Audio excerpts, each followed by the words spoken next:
starting our live broadcast, live streaming on Kardec Radio, the Facebook page of Kardec Radio, and we are also live on Kardec Radio on your Android or your iPhone device. Now, if you want to get Kardec Radio for your Android or iPhone device in the PlayStation or the Play Store in Android and the App Store in the Apple device, just look up Kardec Radio, Kardec space radio, Radio. You can download it for free. The app costs nothing. You can get 24 hours a day of Spiritist radio programs, music, discussions, everything. Also, please join the Kardec Radio Facebook. There are many different Facebook streamings by many people talking about Spiritism, talking about mediumship, talking about spirits, etc. Now, tonight, we are talking about Jesus Christ and his appearances in heaven. Now, of course, and this is all according to Spiritists, spirits coming and talking to Spiritist mediums. Of course, it all started with this book, the Spirits book. For everyone, I recommend, if you want to understand the world around you, why good things happen to bad people and bad things happen to good people, the fact that we reincarnate, the fact that we're immortal souls that will live life after life in our quest to become a pure spirit. It all starts with here in the 1850s, Allan Kardec, the Spirits book. You can find that on my blog site as far as a link to it. I'll just click on his picture. It's on the top right-hand side. It'll take you to the EDI CEI bookstore. You can order the book from that location. Or you can also just in Google or whatever search engine you want to use, look up the Spirits book or Allan Kardec, and with PDF. All of his books are in PDF, so it will cost you nothing if you just want to skim through and start reading about it. That's how I started. Now, to our exciting topic. And this is exciting. Now, in most of the Spiritist literature, you read about Jesus Christ kind of tangentially, right there. I know, and I forgot, I'm sure probably someone on this program will put in the comment section later. There's one part where Andre Luis is in the lower zone and he sees all these spirits coming down and he talks, what's going on? What's going on? He says, I can't talk to you right now. Jesus is going to a part of the lower zone and cleaning things out. And so you don't get, a real good picture of Jesus as part of the spirit world. But in the books by the Reverend Vale Owen, you get a lot more. You get interesting observations of Jesus. And, here's the book I'm talking about, Heaven and Below, Book 1 of Spiritism, the Spirit World Revealed to an Anglican Vicar. So again, there's links to that on my website, nwspiritism.com. It's very exciting. And let's talk about Jesus for a second. Now, when I'm talking about Jesus Christ, I'm not expecting you, if you're a Buddhist or you're Jewish, I'm not expecting you to say, Jesus is your personal savior. Spiritism doesn't demand that of you. You don't even have to believe in God to rise in heaven. I'm sure it helps, but you just have to be a good person. Hopefully you believe something in the spirit world. And usually what the religions tell us now is Jesus is a person that, will love you. You go to heaven, he'll give you a hug, a pat on the head, and he'll be a wonderful person. And that's all true. But what Spiritism does is it somewhat, demystifies Jesus in the spirit world. Because according to Spiritism, Jesus is the governor of our planet. He is in charge of our education on the campus Earth. As such, he has many ministers, departments, organizations, and areas of responsibility reporting to him. In other planets, there are spirits on the same level or maybe higher than Jesus who are in charge of groups of planets. So think about that for a second. So Jesus is part of the community of pure spirits who formed our solar system and the planet Earth. His team, so think of his team, fertilized our terrain with the building blocks of life and guided evolution over the course of millions of years to culminate in the emergence of the human form, a form that was intellectual and dexterous enough to contain a soul that was allowed more than instinct. It was given free will. That's why we're lucky here on earth. We have free will to be as good or bad, indifferent as we want to be. So hence, one could think of Jesus as like the dean of earth over our campus, right? Because we are on a planet of atonement. We're all learning. We're, I don't know, elementary or junior high school level, where we're still paying and, repairing past wrongs and learning about how to become a civilized person. So you can think of a dean of earth, the chairman of the board of earth, the president of earth, or whatever title one you could think of describes a person who built a planet, seeded life, managed the prehistoric ages through all his functionaries, planned out the rise of the human race, and still actively determines our directions, monitors our progress. Now, isn't this a little bit different than what you see in other areas of what we consider Jesus, right? This is what Spiritism brings. It wants to give us the truth of how the spirit world works, right? Why did Allan Kardec, the codifier of Spiritism, through the spirit of truth under the command of Jesus, tell us all the things so we can understand what our part is on earth and what we need to do about it. So first, Jesus himself told us exactly what he was. In Mark 14:62 and Matthew 24:64, it said this, and Jesus said, I am, and you will see the Son of Man seated at the right hand of power and coming with the clouds of heaven. So his titles, Son of Man, Son of God, begin to make sense in his command of all that we are and in the context of his coming to earth and sharing in our suffering and directing us to a better path. Jesus is the high spirit, a most wonderful light that has come into all of our lives. He loves us all. He doesn't need for us to believe in him, as I said before, but only improve in our own capacity to love. After all, we are his creation. Think of it. He created the planet. He commanded all aspects of our environment, the rivers, the mountains, the oceans, the moon, the animals which support us in our very bodies, which temporarily house our soul. Jesus became a high spirit in the same way that we are traveling.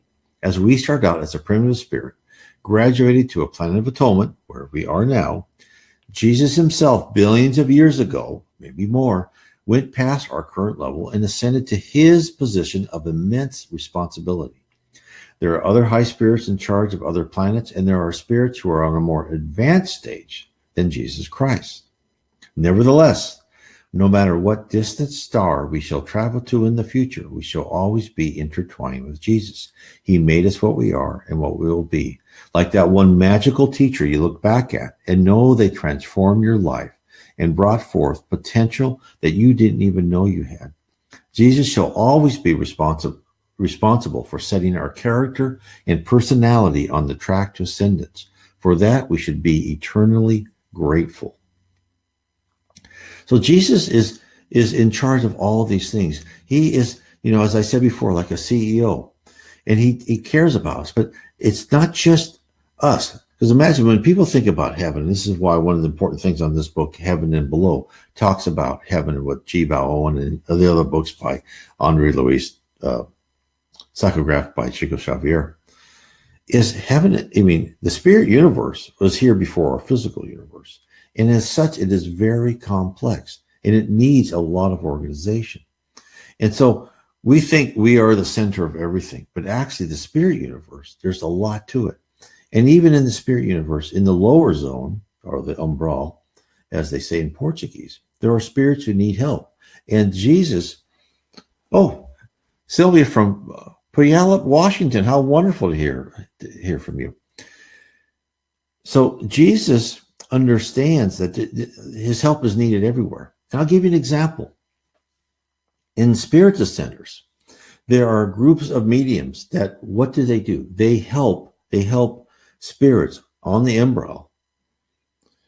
They help spirits on the umbral become, help them understand, sometimes they don't know that they even died. I'll give you an example. So I was at a mediums meeting on, actually last week, Thursday. Federico says, Jesus made us who we are. This is quite confusing to me. So let me explain this.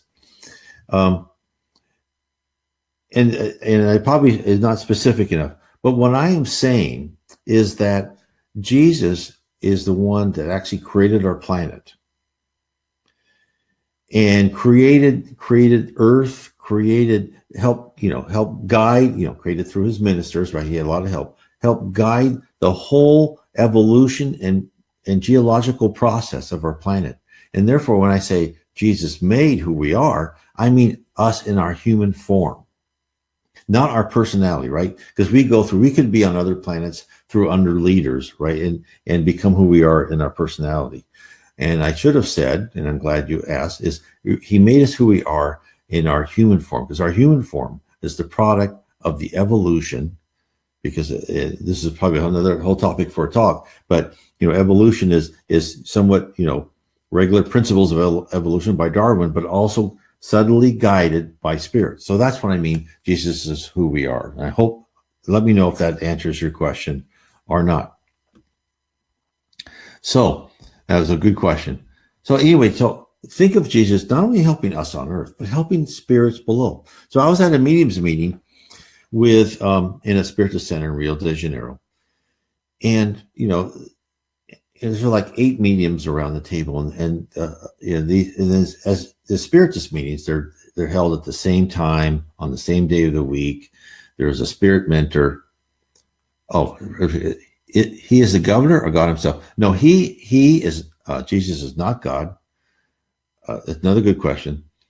Even if you look at in the books by the Reverend G. Vale Owen, which I've done, like Heaven Below, and I talk about this even in other books, is that even the high spirits do not fully understand God. Jesus is a high spirit who is very important and influential to us, but Jesus is not God. Jesus is one of the messengers of God.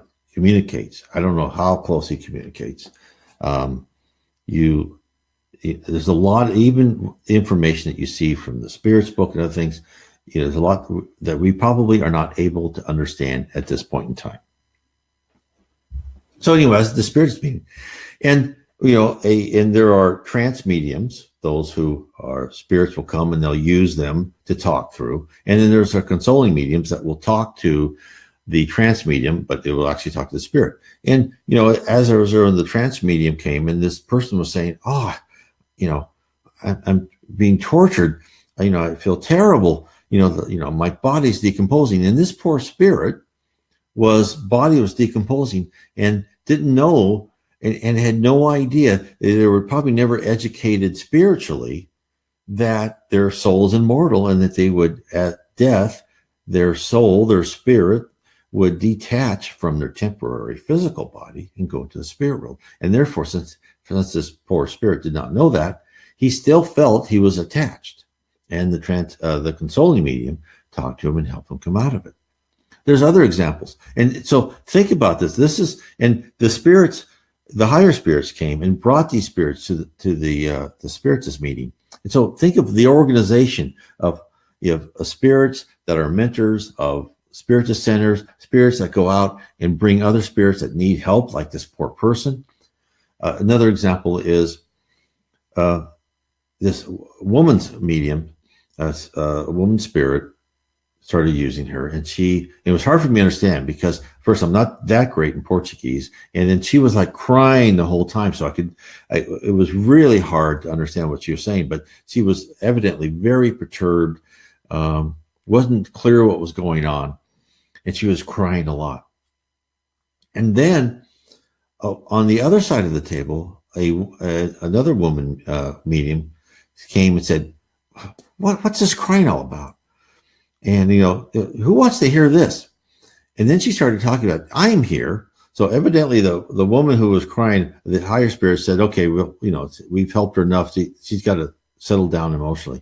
So this other woman spirit said, I want a tribunal. I'm here for a tribunal.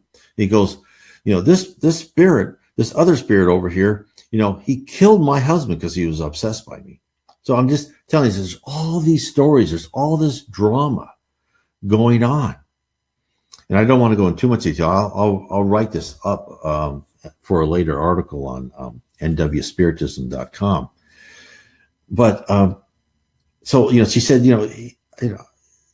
I don't love him, but he's obsessed. And then another spirit, another medium, then was used by this person who had been obsessing this poor woman who killed her husband. He goes, well, I love her. I'm passionate about her. And the consoling medium said, yes, but that's not love. That's not love. You're actually harming her. And at the end, to make a long story short, at the end, the guy said, okay, and the consoling medium said, that's not love. What are you doing? Think about that. And at the end, that spirit said, yes, I will think about it. You're right. That is not love, what I'm doing to that person. So just giving you a small little window. This is just some of the interconnection and intertwining of the spirit world, the physical world. It's just there's so much out there, and this is the beauty of Spiritism, that it's starting to reveal. I mean, does it reveal everything? No. I think you have to look at it as you're looking through like a little keyhole, and you're seeing shadows, but we're able to start making more sense of what's going on than we were ever before. This is what's so great about this whole thing. So let me give you an example in Reverend G. Vale Owen's book of Jesus Christ. So, and actually this is what the High Spirit Arnell spoke to the mind of the Reverend G. Vale. Now, Reverend G. Vale Owen had these communications in the early 20th century, 1910s, 1920s. And what Arnell told the Reverend G. Vale Owen is that every age in the beginning, the high ones, so we are told, so again, remember, these spirits who we think of high spirits are probably relatively low spirits if you look at everything. And they even say this, but to us, we're like kindergartners and they're the teachers and the principals. He says that every age in the beginning, the high ones, so we are told, take counsel. Results accruing from sometime ages are gathered and laid before them. Those of ages very ancient are rehearsed in tabulated form and briefly. Those of the near ages are given in greater detail. Those of the ages last passed in full. These are considered in their bearing upon events at that time proceeding on Earth. Then the cosmic planets have their hearing, which is planets like the Earth, and next both Earth and them together. So the council starts with no hurry, comes at such a conclusion as when put in operative form for the next age will be harmonious with the acts of other hierarchies who have in charge the guidings of planets other than this of Earth. So this is what dictated the High Spirit of Arnell to the mind of Reverend G. Vale Owen, who wished to convey the supra-universal governing body which determines our destiny. Arnell exposes the existence of a council of great creative lords, spirits on the level with Christ, who move and form planetary systems, set the path of evolutionary life, and guide the destinies of entire intelligent species. And when Arnell states, then the cognate planets have their hearing, he is notifying us that the council studies planets which are on similar levels as a group. Hence, the Earth, which is the planet of atonement, is most likely put in the same basket as other planets of atonement. The president of the council is Jesus, while in the Spiritist book, On the Way to the Light, published in 1939, which is, 15, 20 years after the information from G. Vale Owen, the Spirit Emmanuel talks about a community of pure spirits, which is very close, of which Jesus is a member. Emmanuel doesn't reveal a leader of the group. Therefore, it could, two Spiritist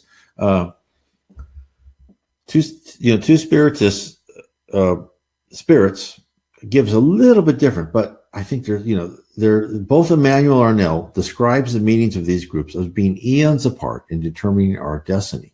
Emmanuel transcribed his book to Chico Xavier in Portuguese, and Arnell communicated with the Reverend G. Vale Owen in English. Therefore, the name of the group could be merely a translation different, or there could be multiple organizations. I believe the evidence weighs on the side of one organization of very high spirits who are guiding our section of the universe. And remember, we're just a tiny part of the universe. There are other community, I'm sure, of pure spirits or our community of high spirit lords who are guiding other parts of the galaxy or other galaxies. And a statement from Arnell serves as cement that the two groups mentioned are one of the same. It is this: that council of the high powers of which I spoke is the same which gathers for deliberations from age to age. Their decrees are registered at the time in earth records when revelation is made of them to those who are able to receive them. Thus, that council met when the material cosmos was devised. In Emmanuel's conversations, he states the council met when the solar system containing Earth was to be formed. He states that the last time the organization met in the vicinity of Earth was when Christ was planning to descend to Earth, but that another meeting was imminent. Chico Xavier in the 1970s reported that a third meeting near Earth did take place in 1969 when men went to the moon. It was determined to give humanity 50 years to gauge whether or not mankind would be allowed to maintain their technological advances depending on the possible occurrences of a nuclear war. Arnell, on the other hand, tells us that the chart for the course of Earth had been laid. This was all reported in 1919, that there would be no material differences between the two descriptions, since most probably Arnell was speaking in broad terms and Chico reported more tactical decisions. So look at this as we look as a large corporation. We set strategies, and then within the strategies, there are tactics to implement the strategies. And these are dynamic, right? And even in the spirit world, there's always little changes going on.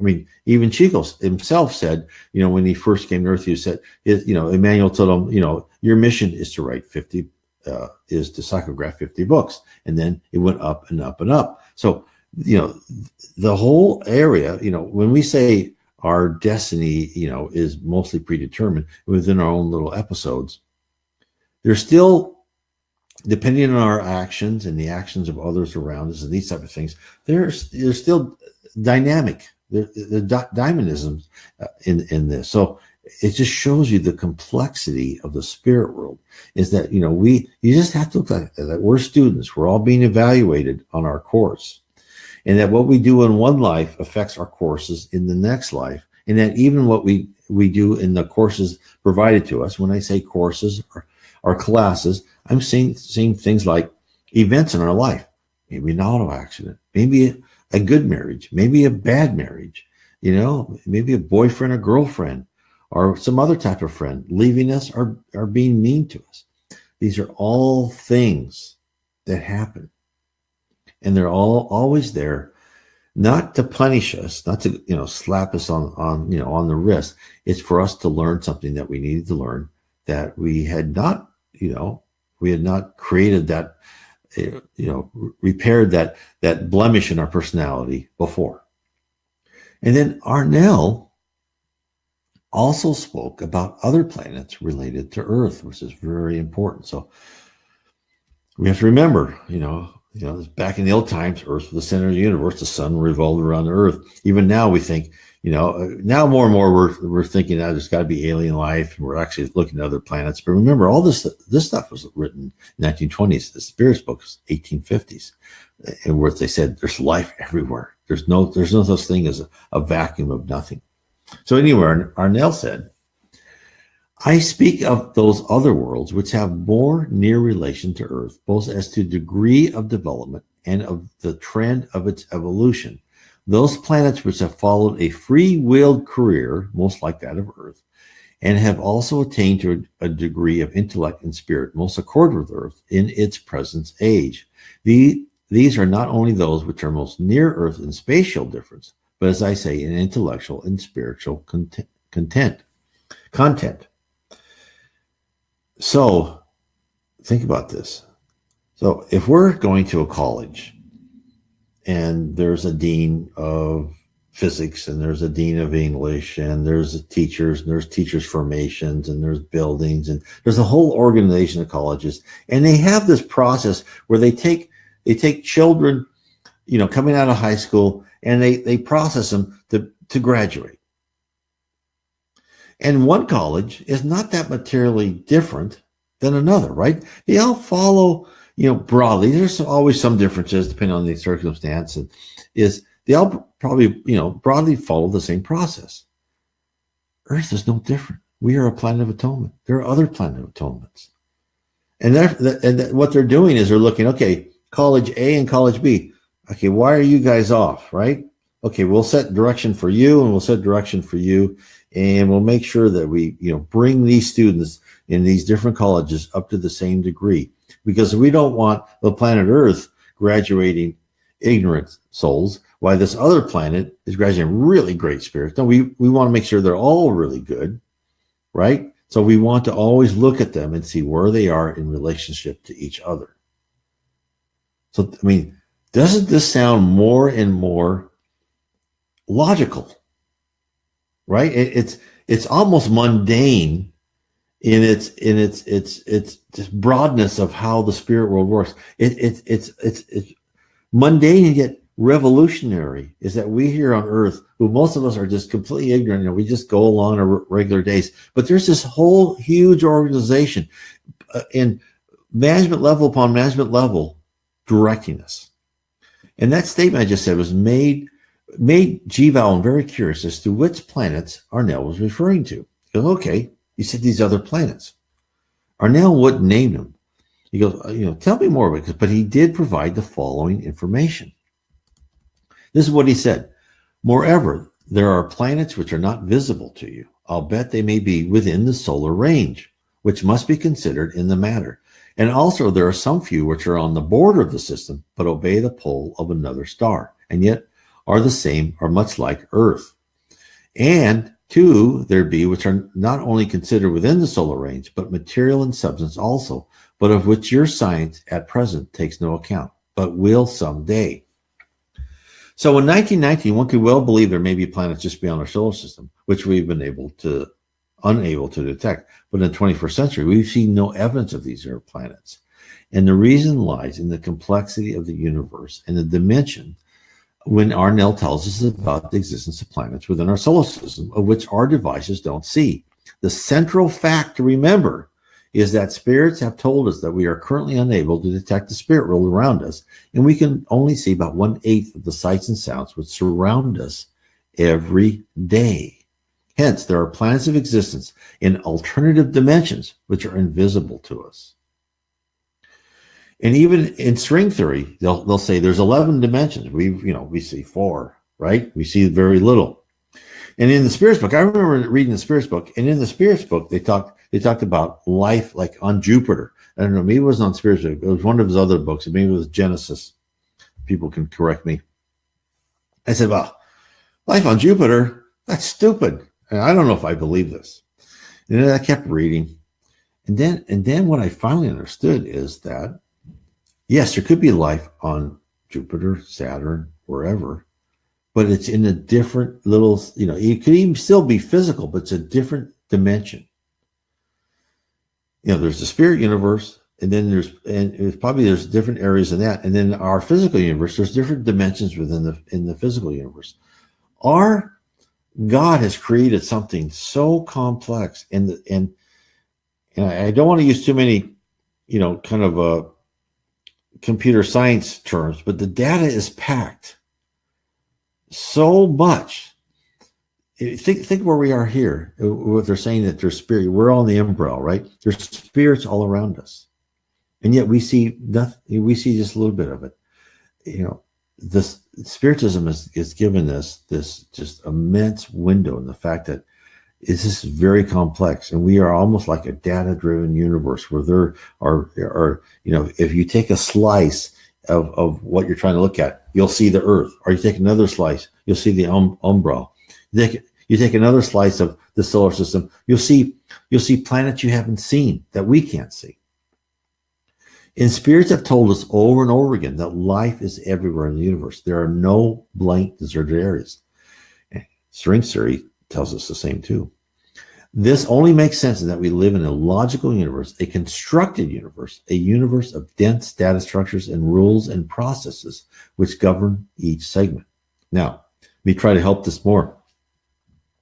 Imagine a video game. The scenery could be varied. and fantastic, but all of it is a result of the collective wills of a team of software engineers. To the characters within it, the sights, distances, the passages of time is real.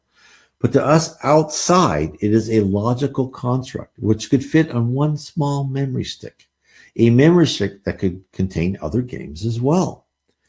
Hence, we actually live in a compacted universe with structures and environments that are side by side, but which are invisible to each other, since it was determined by the creators to not allow one plane to normally peer into another.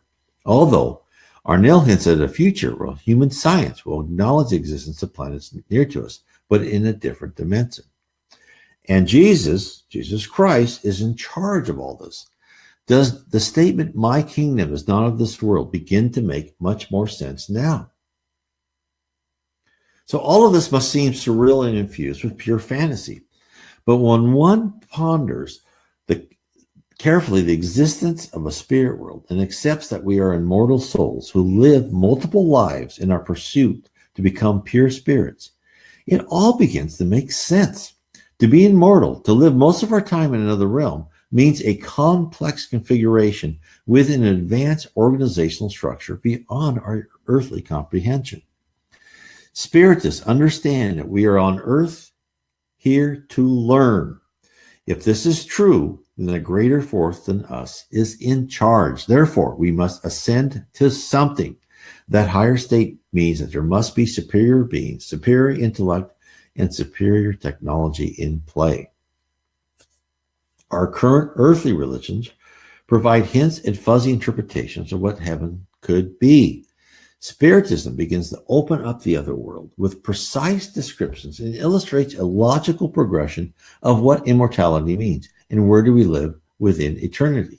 Now, let's imagine the alternatives. We die and disappear forever, or live in a place of heavenly bliss, doing nothing but contemplating for eternity. And as the Spirit says, and I paraphrase in the Spirit's book, now that would be the definition of hell, because, you'd be doing nothing, you wouldn't grow for eternity. So what heaven really is, heaven is this multi-layer. Oh, and then Sylvia says, it's magnificent. The universe, only a perfect God creates such a wonder. Exactly. And it goes on, and even the spirits who are talking to Reverend G. Vale Owen, they don't know how many levels. I mean, they think, to us, we think, well, they're very high spirits. But to them, they go, we don't know how many more levels. It can go on, and we could just be, nothing compared to that. I mean, Chico, who said he felt like, he was just a small, a cisco, instead of Chico, a cisco in Portuguese is like a little grain of sand. He said he felt like a little grain of sand. Why did he feel that way? I mean, he was a magnificent person, a wonderful person, much better than, almost, anyone I know or I could ever be. And yet he felt like nothing. So he had all this knowledge. So he must know what he's talking about. So it's very interesting. And so now let's talk about an actual example of given to the Reverend G. Vale. Let me get a drink of water here. Of high spirits interacting with Christ. So the importance of learning more about your own spirituality and absorbing the lessons and reality of Jesus is argued by the high spirit Astriel in the book Life Beyond the Veil in the Lowlands of Heaven section. It is a communication of Reverend G. Vale Owen from Astriel in the spirit world that describes the significance of advancing your own knowledge about God, the spirit world, Jesus, and yourself. I want to give all this context. And remember, I'll speak more probably next week more on the sightings of Jesus, but I think this broadcast is important to give everybody a context of what we're talking about. This is what he told Reverend G. Vale Owen.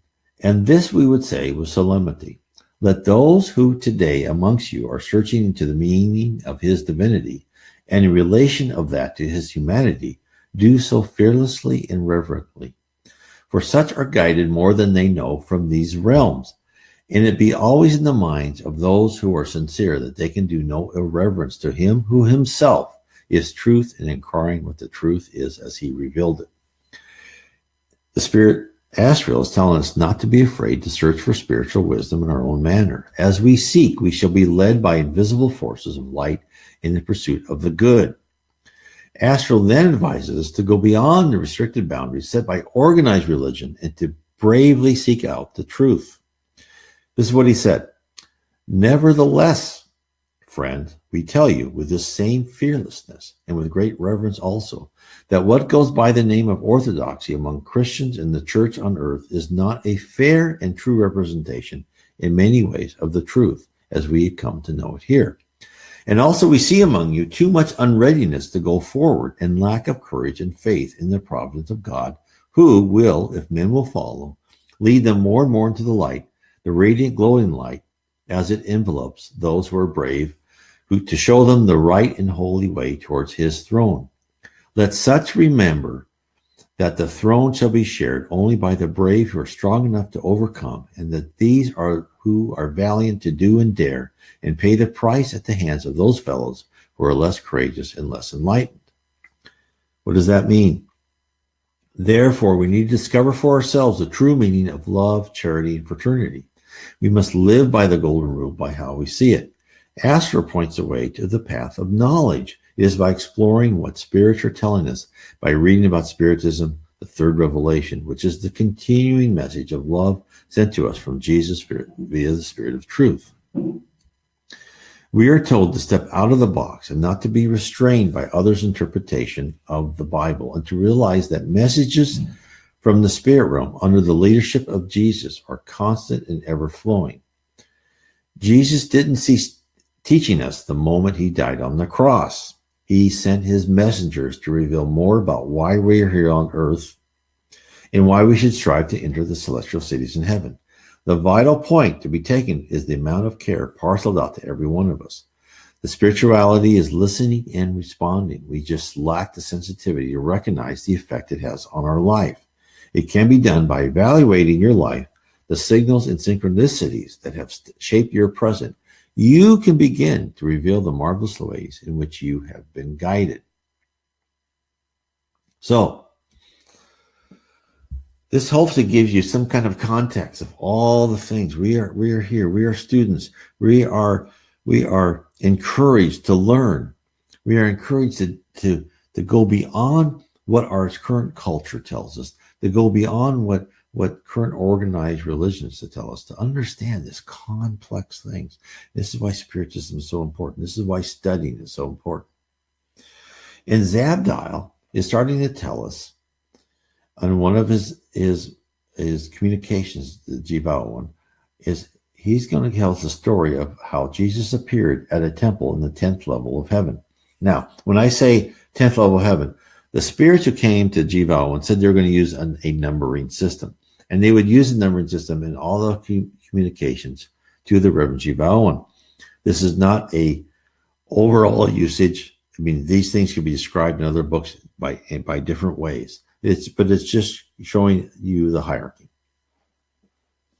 So what Zabdiel was trying to say is all spiritual power is based on love. And Zabdiel describes the power of love when he tells about Jesus coming to a temple in the 10th level of heaven. And the event was important and dramatic. It affected everyone who was present. Zabdiel describes a Jesus we don't see in the New Testament, a Jesus in charge, a powerful spirit, yet not in brute force, but grand in love. He introduces to us to what love means in the 10th spirit heaven. This is what Zabdiel says what love is. He said, love strengthens unless love weakens in relation to its lack. Every stream of power which comes from the Supreme Father for our use in his service. They who have come so far as to this sphere are able, by what wisdom they have come at, to absorb into their personalities to see the trend of things. We see, as we get towards the unapproachable light, that all things are trending towards one central principle, and that is love. We see love at the source of all things. So, that was in January 1914. He spoke to Reverend Vale Owen. And this was in the Highlands of Heaven section. And Zabdiel commented on this particular communication expounding on love. He wished the Vale Owen to fully comprehend what he was going to tell him next. In fact, Zabdal notifies us that the universe is founded on the unity of forces under the command of love. A simple process, but complex in the adaptation of this force. He tells us that when these vibrations of spiritual activity reach the cosmos of matter, the perplexity of adaptation and coordination is very much increased. Again, this is what is told to us in Genesis of talking about the universal fluid, is that everything comes from one thing, but then vibrations and the density and the harmony of these things, they create all the other forms of matter. So let's talk about now the temple on the Holy Mount. I know we want to get to how people have actually seen Jesus. So introducing the spectacle of Christ at the temple with a discourse on the power of love should serve to condition us to interpret the events through a slightly different lens than merely reading the description of a ceremony. It is as if we look at a coronation and only notice what the king or queen is wearing, not detecting the political power of the throne itself or the process whereby royalty is anointed a position of great responsibility. So think of that. When I start reading what Zabdal is saying, just don't think of what Jesus looks like. Think of what he represents. Think of how everything works. So on a plain, this is what Zabdal says, on a large plain in this sphere 10, there is a high mountain which stands sheer up from the grassland and dominates its fellow mountains like a king on his throne among his courtiers. Here and there, about the steep ascent, as viewed from the plain, you see buildings. Some are shrines open to the view on every side. Some are sanctuaries in which worship is offered. And on the summit, the temple itself, which is over all and to which all ministers and lead. From this temple, from time to time, manifestations of the presence are given to assemblies gathered on the plain below. It is said here, not so much for worship within, but for the uplifting and strengthening and education of worshipers who assemble on the plain. Keepers and officers there are who worship within the temple. These are very high in degree. And if you go in with them until they have progressed some spheres onward and return on some duty to this 10th sphere. It is a colony of powers who are advanced beyond this 10th in their persons, but who visit this high place on missions of help and judgment from time to time. And there are always some of them there. The temple is never left without its complement, but I have not been within, and I shall not until I have attained to higher power and sublimity in the spheres beyond. So that's what Zabdal said. So again, just like any college, you have higher and higher students, higher and higher people. Then they'll come down and if a student is raised, a graduate student, then they'll teach undergraduates. So there's all these people always coming up and down and throughout eternity. So it's amazing. So the temple seemingly stood upon a high mountain in the middle of a vast plain, like a raised altar on a flat, desert ground. The temple itself, the temple itself is more than a symbol. It had a function which superior spirits undertook to the benefit of the citizens of the 10th sphere. So even when we go to heaven, so this is important. When we go to heaven, our education doesn't end. It never ends. You keep going level by level. Here on earth, we're learning. When you're in heaven, you're just going to keep learning. So Zabdal next describes the multitude of people assembled. On this plain were gathered a very vast number of people, called thither from all parts of this wide sphere. From some half a mile, as you would say, from the mountain's base, they stretch out far across the country, group after group, until they look like a sea of flowers in gentle movement. Their jewels of order flash as they move, and their garments of many hues ever shimmering from one combination of colors into another. High up on the sacred mount stood the temple, and from time to time they looked that way in expectations. So it was kind of like an elaborate Olympic ceremony, opening the games with the uniforms of each country represented and formed in precise order. The populace gathered in expectation. They didn't have to wait for long. A group of high spirits came out on the porch of the temple, and after the crowd was blessed, they were told of the purpose of this event. Each individual in the vast plain below could perfectly hear the message. They were gathered to witness the spirits who would be initiated into the 11th sphere. Zabdiel tells us that no one in the crowd knew who would be chosen, so the entire vast sea of spirits waited in silence.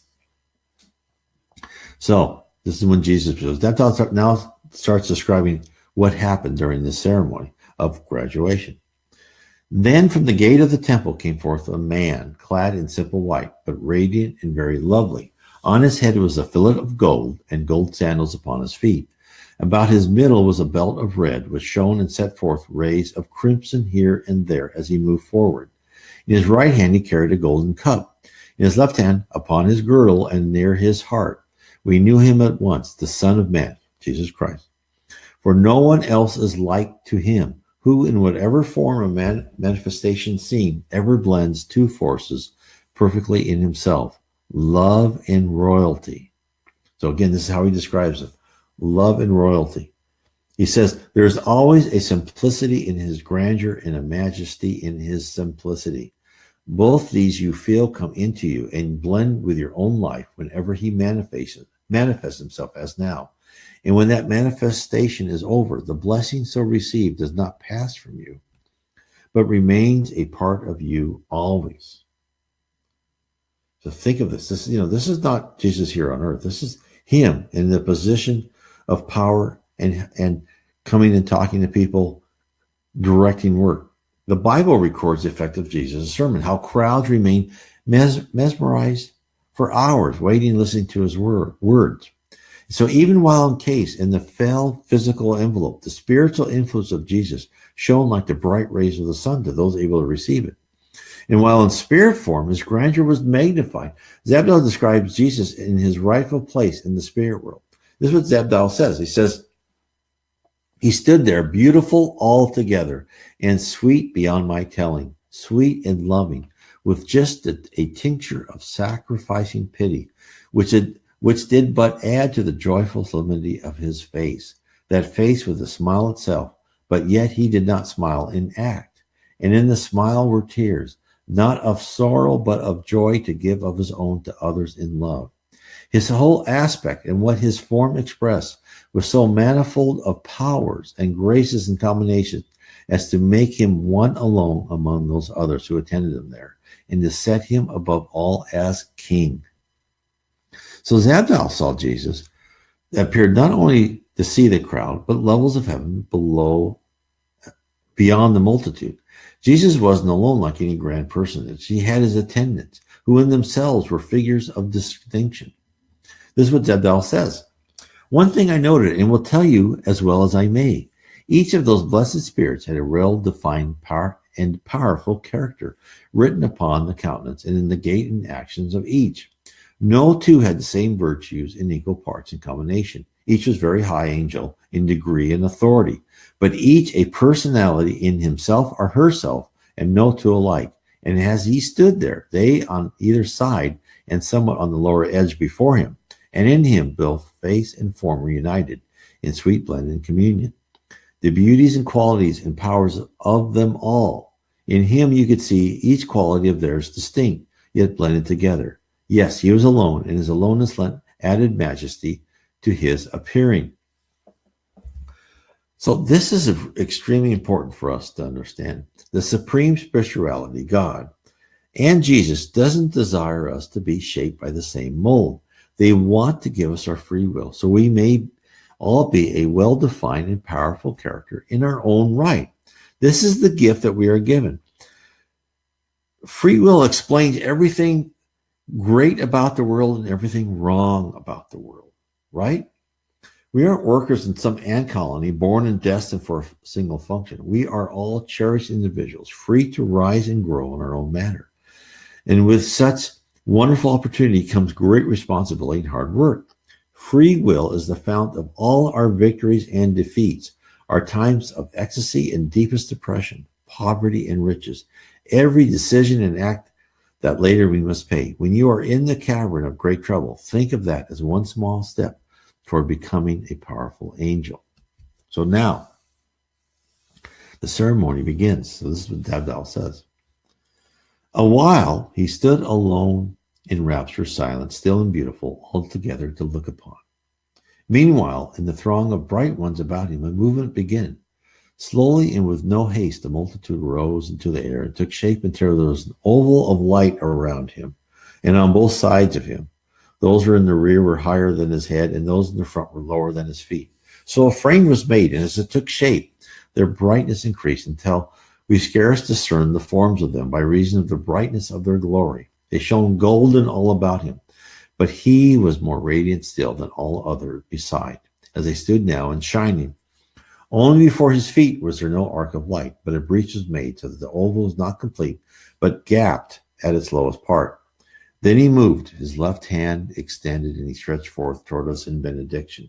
With his right hand he tilted the chalice toward us, and from its bowl poured forth a thin stream on a many-colored light, which fell upon the rock before him, and flowed down the face of the mountain toward the plain. And as it flowed, it increased in volume until it began to lap over the plain toward us, still expanding.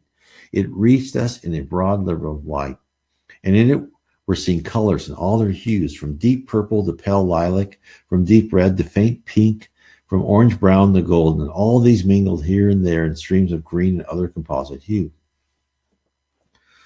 So this was a great grand production. This is not merely to entertain, but to demonstrate the unity of his ministers and functionary, and to illustrate the creative power awaiting each and every person in the plain below. It also piqued the interest of every spectator. As Abdel tells us, as the rivers of light made its way into the vast crowd, this is what he says. So it came to us, among us.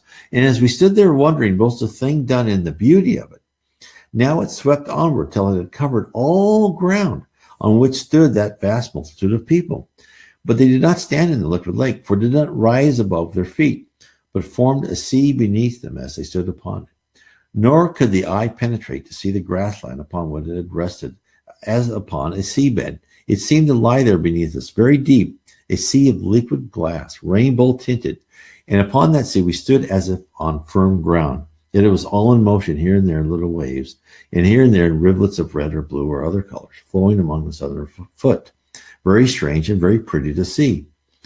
But in a while there was noticed that it did not serve every one equally. There was one here, another at some little distance, and this repeated throughout the throng, who became conscious of a change in them, and this made them to be silent in very deep meditation. This change also became apparent to their near neighbors, for this is what they saw. So what he's saying is, on this great plain of people, some people, and it's this like ocean of multicolored light came out, and then some individuals, different things started happening to them, different than what the other people. Other people were just standing on the sea, right? But some people, this is what happens. This is what Debdal describes. The flood of light about him who was thus changed ran yellow gold and lapped first his ankles, and then rising like a pillar of liquid glass, all radiant, bathed his knees, and then still rose until about him was a pillar of light, and he in the midst of a golden radiance. Then upon his head, in place of a jewel or chaplet or whatever he wore, there appeared 11 stars. These were also of gold, but of a brilliance greater than the stream, as if it had become concentrated into 11 jeweled stars to crown the chosen one. On each of those so dealt with, that fillet of stars rested upon his head near his forehead, and clasped his head on each side behind the ears. Thus it rested and shone, make the wearer more beautiful, for the light seemed to invade his countenance and all his body, and uplift him above his fellows. So, the display had the intelligence to seek out a selected number of the audience. Jesus and his attendants of high spirits designed a spectacle that demonstrated that they knew each and every soul among the multitude on the plain below. Next came the reason for this gathering. This is what Zabdal says. Then the Son of Man tilted back the cup, and the stream ceased to flow, and the rock became visible once again, where before it had been hidden by the river of the light falling.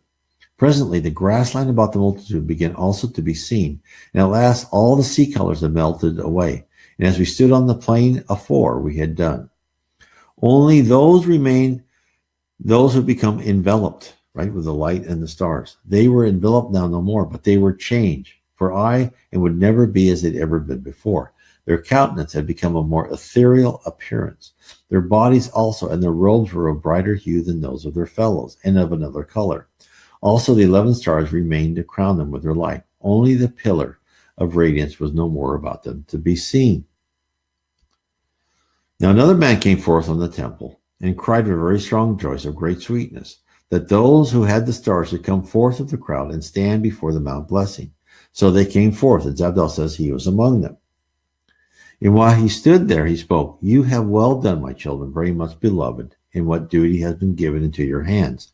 Not perfectly have you served the Father and me, but as you were able, so did your work. I ask no more than you do after this manner in the wider sphere of service in which I call you now. Come up to me, therefore, my beloved, and I will show you the path into that higher place where your houses await. You shall be ready, and many friends to welcome you who you will find there. Come up to me."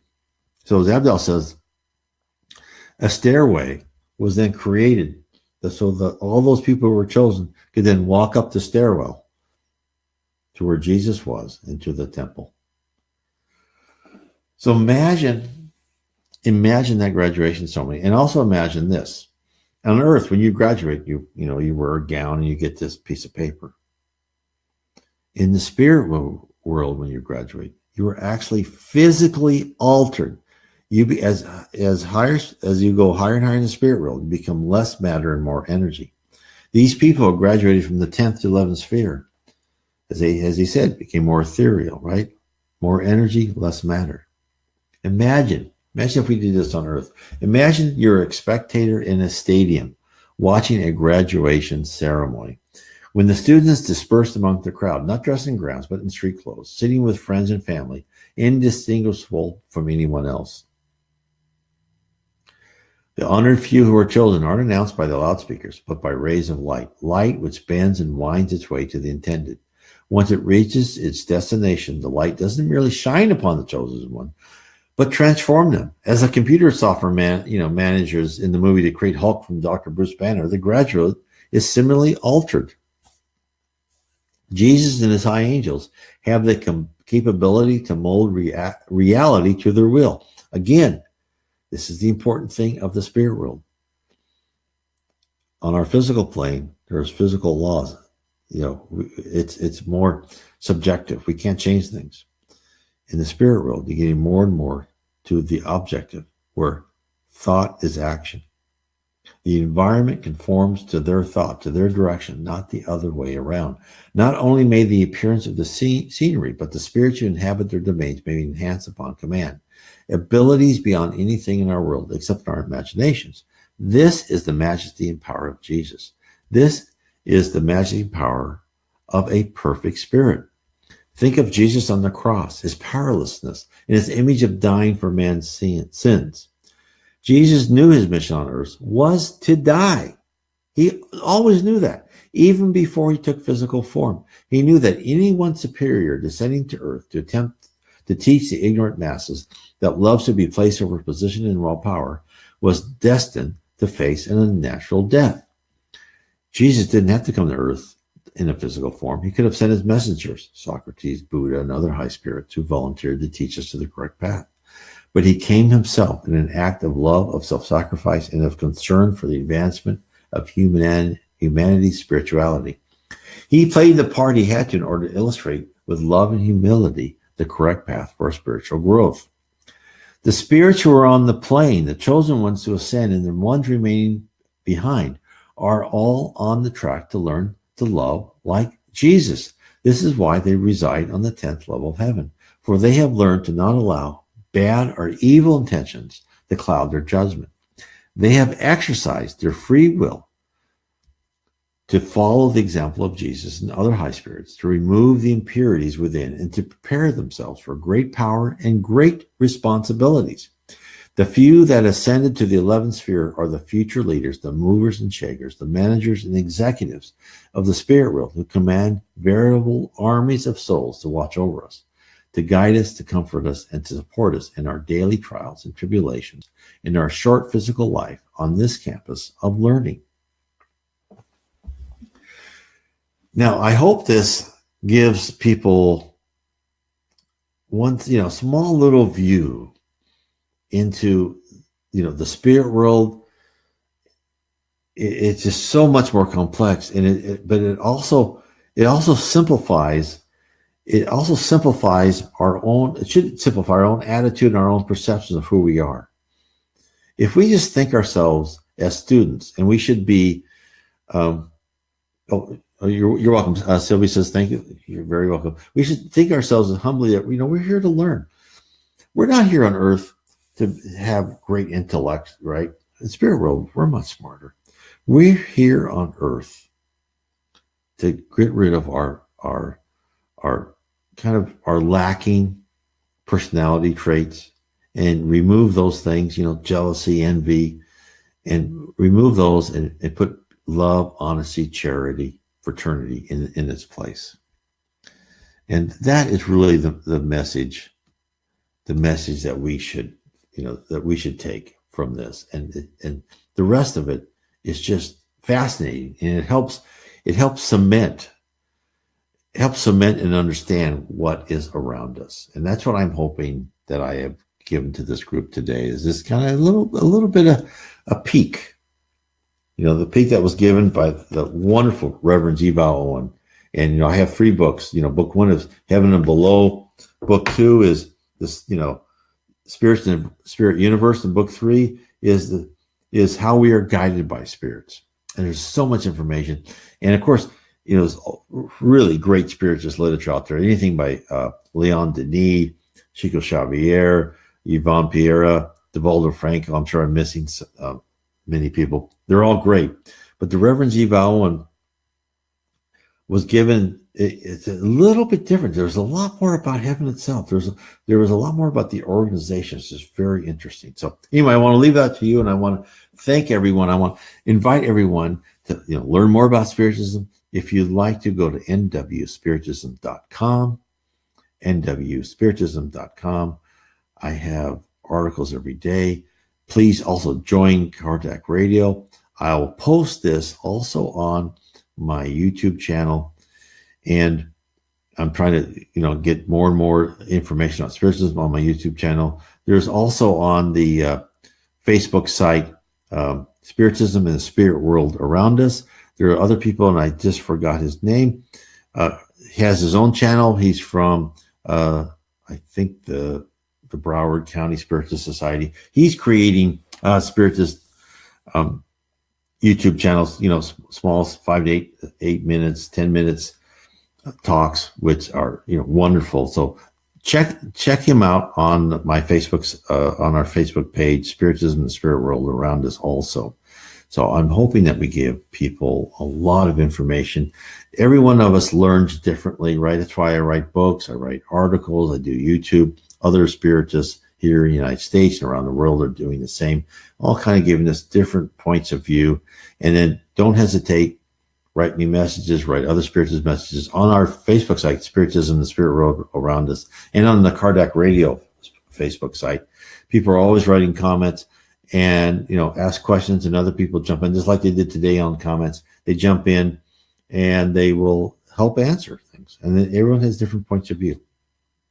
So remember, Spiritism is not a religion, it's a doctrine. And Spiritism, as we started in the 1850s, right from here, the Spirits book, is always, the spirit world's always giving us more and more information. So not one of us can say, hey, I have the truth. No. It's always, we're getting more and more, we're learning, right? We should all be humble with that. So I want to thank everyone for being part of our Facebook site, our streaming today on Kardec Radio Facebook. And please, if you like this, share it to other Facebook sites, share it to other sites, because the more we get this out, the better the message is. And I want to bless everyone. Thank you so much for listening, and we will talk to you later.